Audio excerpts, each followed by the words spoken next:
사랑하는 여러분, 여러분들은 중국의 진시 황제 하면 먼저 떠오르는 것이 무엇입니까?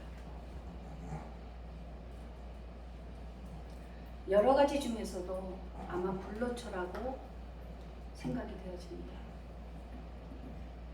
영원히 늙지 않고 죽지 않는 불로초를 찾아내어 영원히 살아가기를 그토록 원했던 진시 황제는 39살, 39살의 중국을 통일하고 고작 50살밖에 살지 못하고 죽었습니다.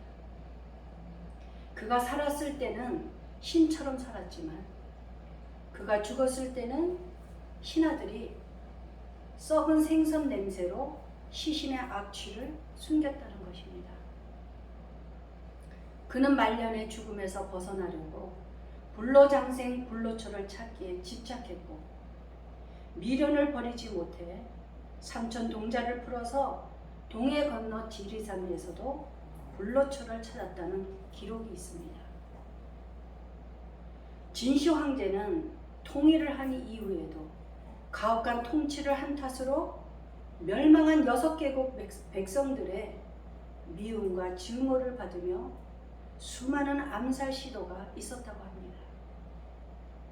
그래서 암살을 두려워한 시 황제는 만리장성을 쌓게 되고 불로불사에 더욱더 집착했다는 것입니다.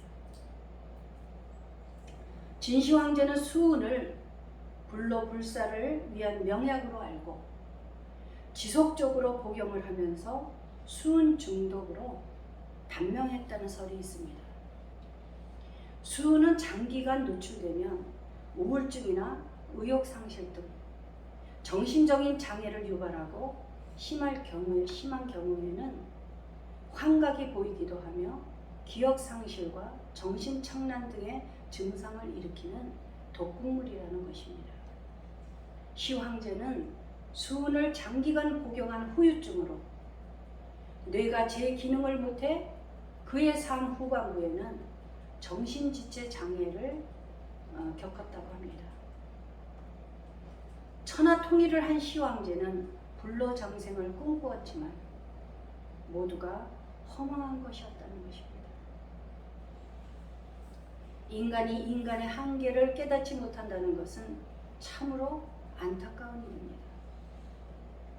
사랑하는 여러분, 인간은 태어나면서부터 죽음을 향하여 가는 것입니다. 이것은 인간이 피할 수 없는 숙명인 것입니다. 우리가 이 세상에 오고 싶어서 온 것도 아니고 우리가 내 마음대로 가고 싶을 때 가는 것이 아닙니다. 우리는 제한된 자원으로 살아갈 수밖에 없는 아담의 후예들이며 피조물임을 인정해야만 한다는 것입니다. 최초의 사람 아담은 자기 스스로 하나님같이 되고자 하는 죄를 범했습니다.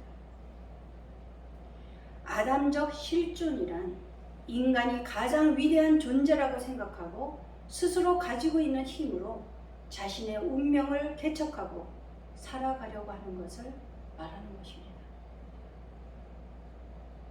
그것은 피조물의 한계성을 알지 못하는 결핍된 상태에서 오는 것입니다. 여기서부터 고난이 유발된다고 하는 것입니다. 이 고난이 바로 죽음의 증상들입니다. 여러분은 구원이 어떤 것이라고 생각하십니까? 우리는 구원이라고 하면 이 세상과 하늘을 구분하는 공간론적 이원론으로 추상화하고 구원을 하늘에만 있는 것으로 생각한다는 것입니다. 단지 우리가 죽어서 육신이 하늘에 가서나 영원히 안식을 얻는 것이라고 생각할 수 있다는 것입니다. 복음주의 신학자인 김세윤 박사님은 구원이란 무엇인가라는 책에서 이렇게 적고 있습니다. 창조주 하나님과 분리되어 버린 아담적 인간은 생명의 근원인 대지에서 뿌리가 뽑힌 한 그루 나무와 같다. 인간은 자기를 스스로 닫아버림으로 말미암아 하나님의 무한한 자원에서 분리되어서 자기의 제한된 자원에 갇혀 모든 악과 고난의 상태에 처하게 되었다.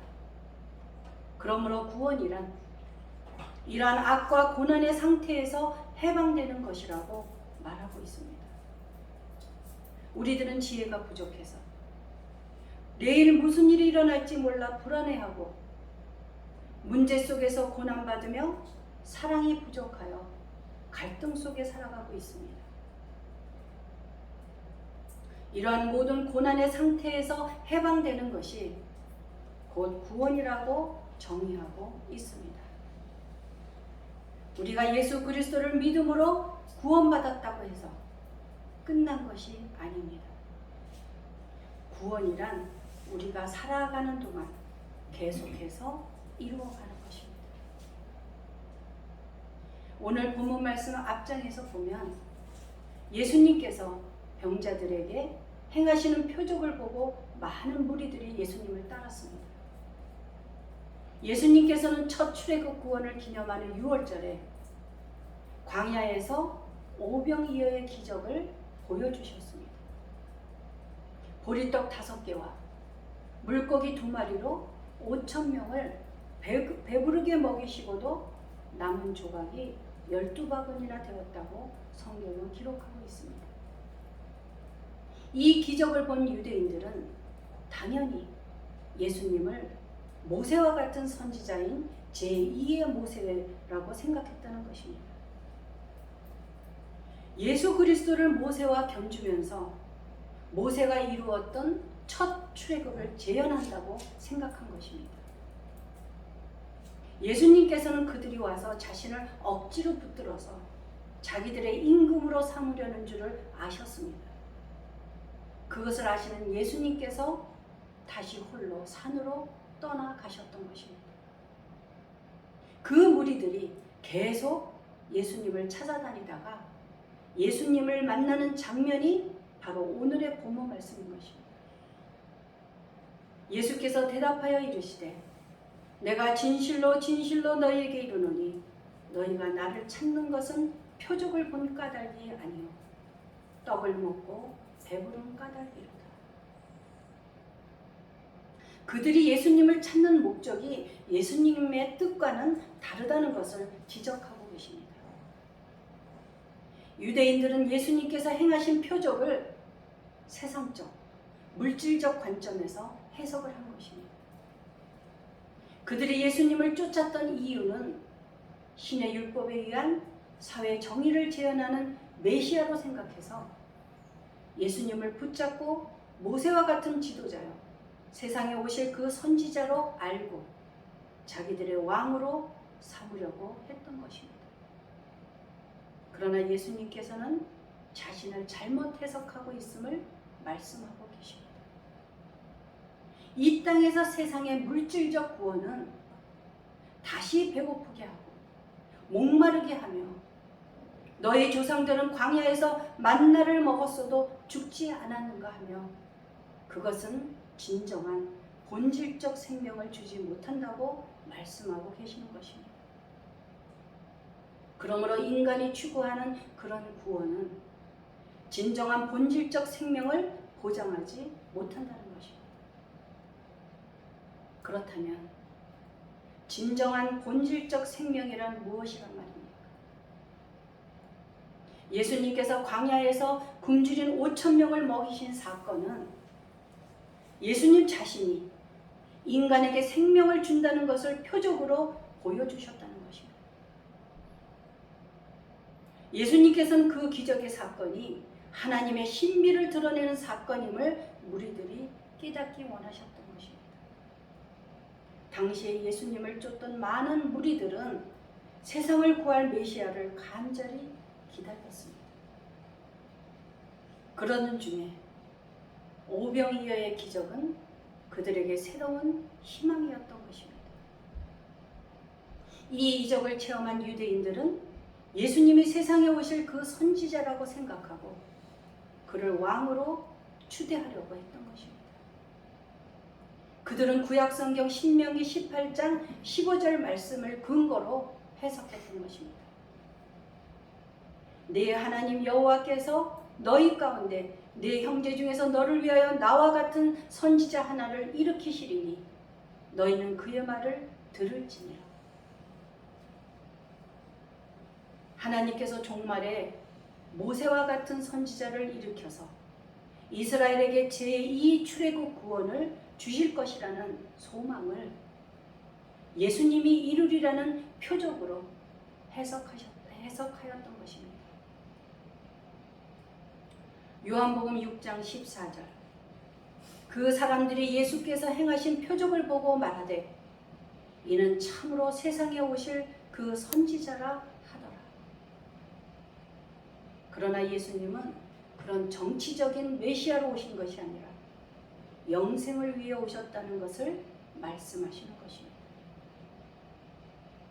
여기에서 영생이란 우리들이 그저 영원한 생명이라는 개념도 있지만 하나님의 의와 생명으로 통치하는 오는 세대의 삶을 뜻하는 것입니다.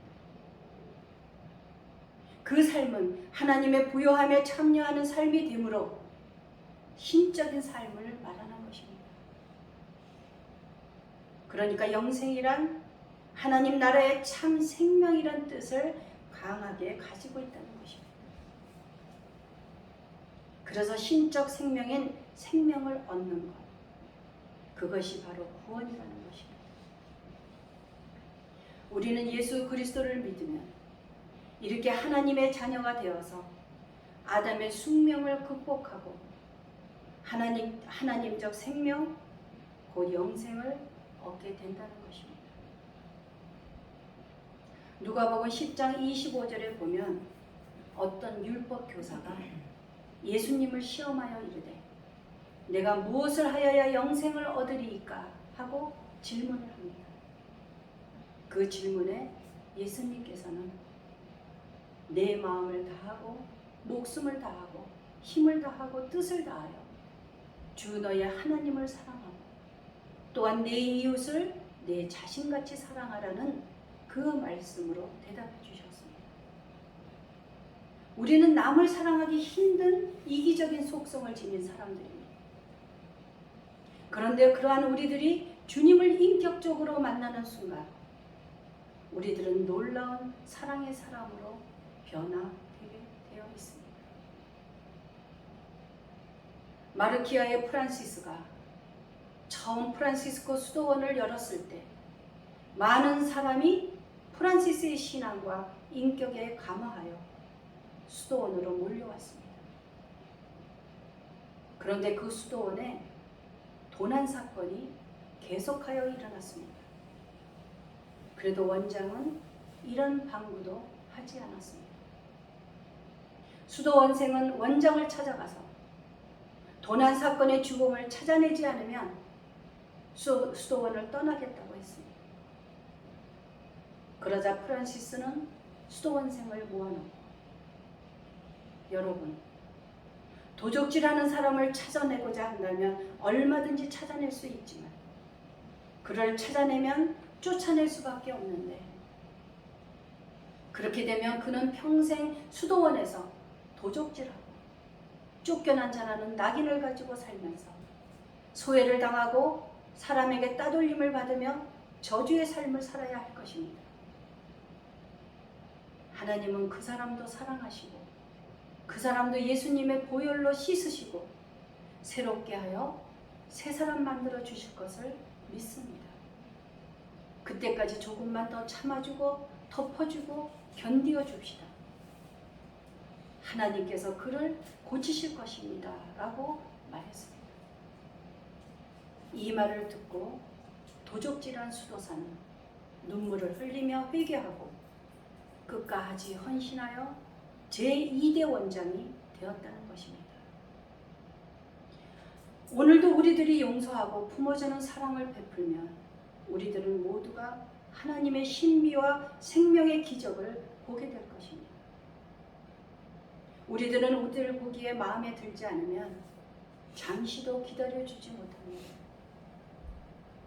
우리가 사랑한다면 기다려줄 줄도 알아야 합니다. 하나님께서는 그렇게 우리를 오래 참아주시고 기다려주셨습니다.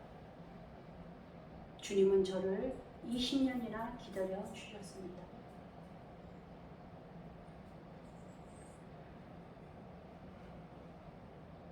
우리는 마음에 들지 않는다고 지적하거나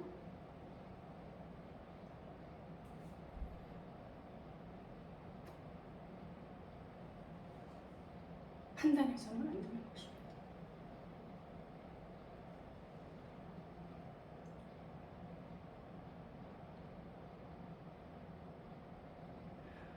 더러운 죄를 지은 우리를 참아주고 덮어주고 씻어주신 하나님께서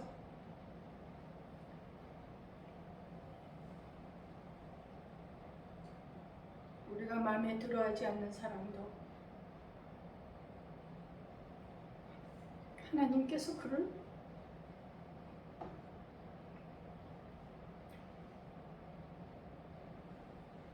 하나님께서 그를 사랑하신다는 것을 명심해야 합니다. 사랑하는 여러분,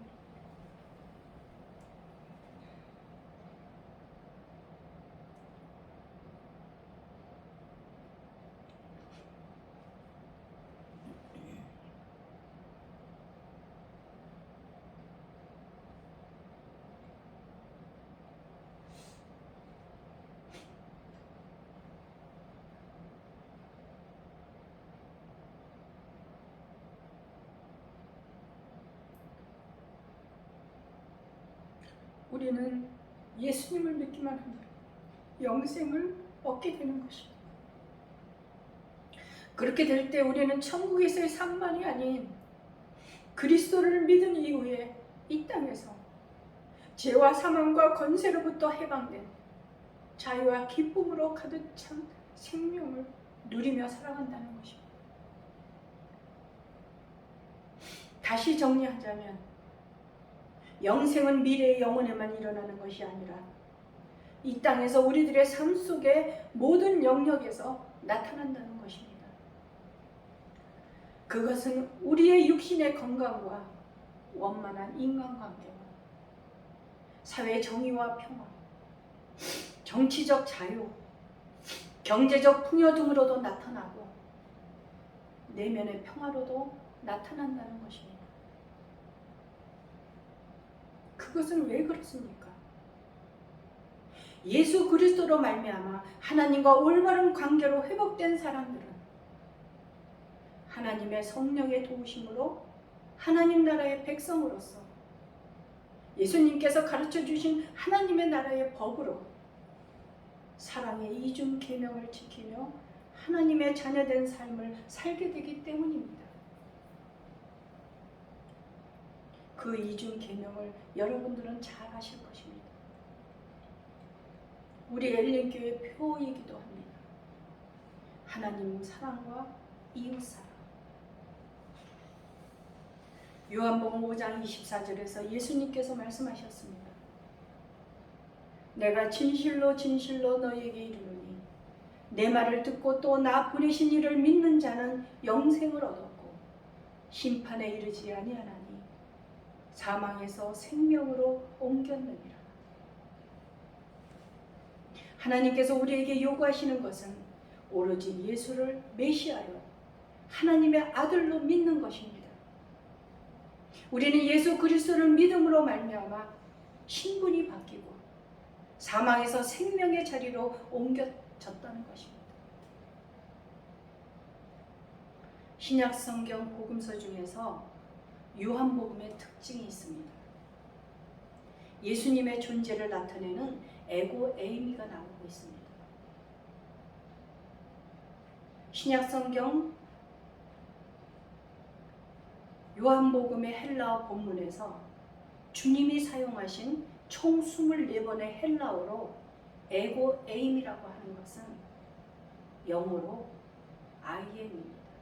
I am. 나는 무엇이다 라고 진술하는 것입니다. 예수님께서는 자신이 세상의 구원자임을 I am 이라고 하는 표현을 비유와 함께 사용하시기도 하셨습니다. 구약 성경에서 하나님께서는 자기 존재를 나타내는 I am who I am. 스스로 있는 자라고 모세에게 자신의 이름을 밝히셨습니다.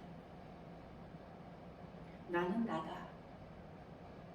나는 정령 존재하는 자다. 나는 스스로 있는 자다. 에고 에이미는 이렇게 존재로서 자신을 알리는 것입니다.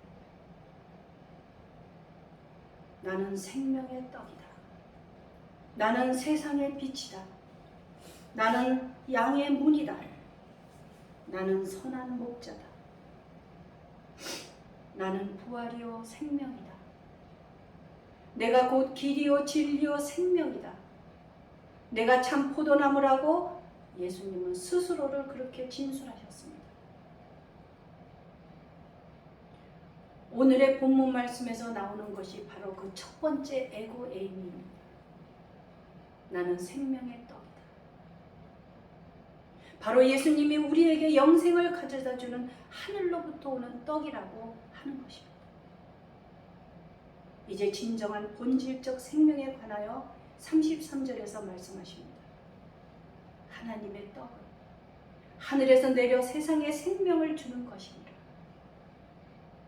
이렇게 예수님께서 가르침을 주시니 그들은 이 떡을 항상 자신들에게 달라고 무리들은 말해왔습니다. 그러자 예수님이 말씀하십니다. 나는 생명의 떡이니 내게 오는 자는 결코 줄이지 아니할 것이요 나를 믿는 자는 영원히 목마르지 아니하리라. 예수님께서는 그들을 위하여 영원한 생명의 양식을 제시하시는 것입니다. 하나님을 제대로 알지 못하는 무지에 빠져있던 무리들은 예수님께서 보여주신 오병이어의 기적을 의미를 알지 못했지만 이제는 예수님의 가르침으로 인하여 그 떡을 달라고 하니 받으라고 하십니다. 우리 주님은 우리가 구할 때 허락하십니다. 어떤 행위로나 일하는 것으로 얻게 되는 것이 아닌 것입니다. 그저 믿기만 하면 되는 것입니다.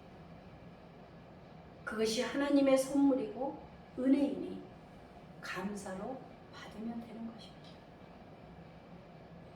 예수님께서는 자신의 그런 생명을 가져다주는 자라는 뜻으로 하늘에서 온 생명의 떡이라고 말씀하시는 것입니다. 사랑하는 여러분, 예수님은 우리에게 생명을 가져다 주신 분입니다.